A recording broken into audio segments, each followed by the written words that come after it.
Great project that you can save a ton of money by doing it yourself. Now my design, as you will see here shortly, is a little different from your typical design. Granted, those were just some leftover stairs until I finally got around to this project, but the bulk of this material came from those beams from my deck, which was torn down a couple years ago before our remodel. I did not want to go out and buy a whole bunch of 2x12s to make my own stair stringers, so I cut down the 2x10s that I already had, a whole bunch of them lying around, and it was worth the extra time, like I said, to cut these down for me just because it was already free. Since I had cut into that pressure treated portion, you need to treat it again. I just picked up some pressure treatment just from the big box store, even Amazon has it. But the point is that if this is going to be outdoors, then you do need to treat that again, or else your wood would rot because, well, it's not pressure treated on the inside. Another thing, since we're talking about treatment, is, well, the screws I used were some exterior coated or exterior, rated for outdoor type screws. Definitely don't want to use any interior type screws because they don't have any coatings over them, and so then they will rust very quickly being outdoors in the weather.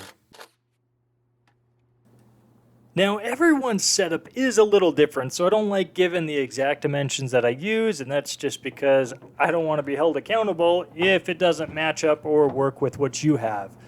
I have a double door, and with the trim and everything, it ended up being about 9 feet long. Granted, that's a give or take. You can make them a couple inches longer, shorter, whatever you want. Well, maybe not shorter. The point is, there's not an exact answer.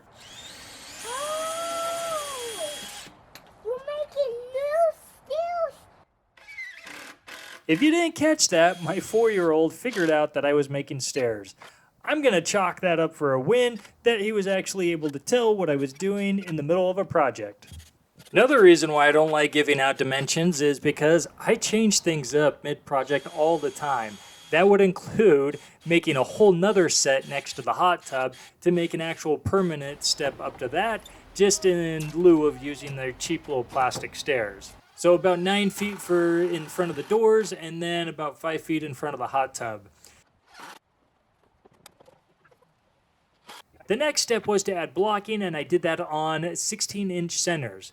Granted, depending on what type of decking you go with, check just with your supplier on the spacing of joists for that decking.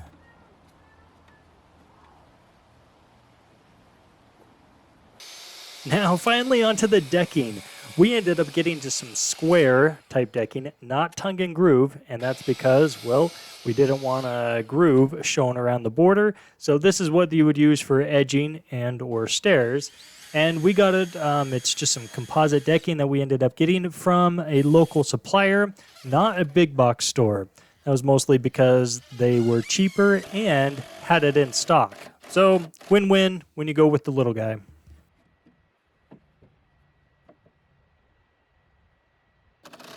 Another design change mid-project was going with some mitered corners versus just coming out as straight off of the 90. And I did that because, well, I wasn't doing an entire deck. I only had a couple steps. I figured it was worth taking the extra time to get that look that I wanted. With that, I did have to add some extra blocking underneath those end pieces, so then I had something to screw into. All the big box stores and local suppliers has some trim pieces that you can use to cover up the actual risers of your stairs. Well, I went off the wall and I used some leftover composite cement fiberboard that I had left over from my siding. So it was just lying there. We liked it, and it would then in turn match the siding on our house. So that's what I used. If you do want to know a lot more about that, well, check out my siding video where I go into a lot more detail of what I did or how to install that. I am not using a special blade. It is really just your run-of-the-mill 40 tooth. I think it is a Diablo blade, so it should last a while. But if you do notice that mine is only a 10-inch miter saw, and so to make those mitered cuts, I actually do have to flip the board over to do the final cut, which is a pain. It takes an extra step. So if you have a 12-inch miter saw, all the better. You won't have to make that extra cut to finish off your piece.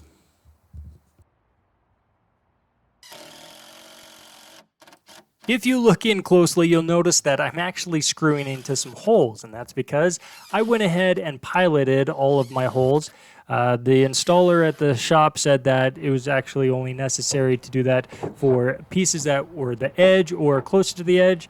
I figured with stairs, half of my pieces were pretty small anyway, so I went ahead and just piloted all of them, and it made it a little bit easier.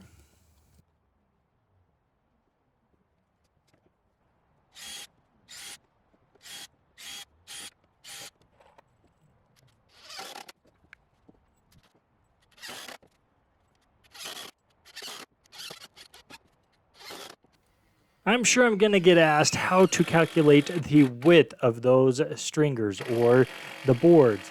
And it does come down to a couple things on, first of all, how much overhang do you want? And then what do you have up against the back? Mine was about a 3/16 of an inch of the hardy board.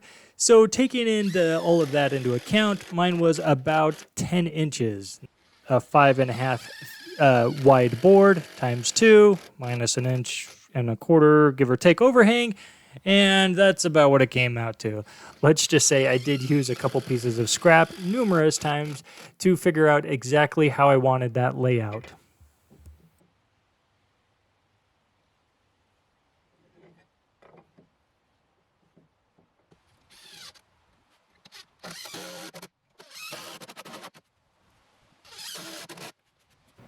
Extra added support for the ends, as mentioned before, won't be necessary if you are doing some straight ends cuts, but if you do want those mitered corners, then you do need to add the blocking on the ends, or else it won't have enough support for those smaller pieces.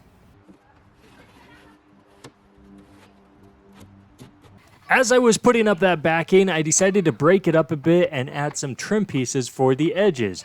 Now, this was just some leftover cedar decking that I'd cut up from that same deck from before, and obviously wasn't going to keep it just like that. I painted it with some outdoor exterior white paint. Combine that, and with it being cedar, there's no way these are going to rot at all.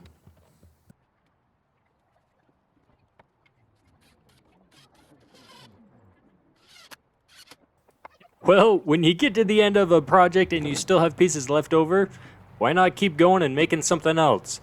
So I ended up making this little stand, I guess as you will, phone stand, towel stand, whatever, and it was all done just out of the extra scrap pieces that I had of both the trim, the siding, and the wood, and the Trex decking for the top. Covered it all up. It didn't matter what the frame looked like. Might have been pretty ugly, but it looked nice once it was all complete.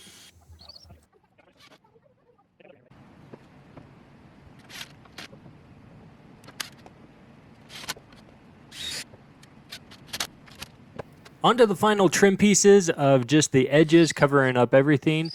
Something I didn't mention was I did attach these with some countersunk screws.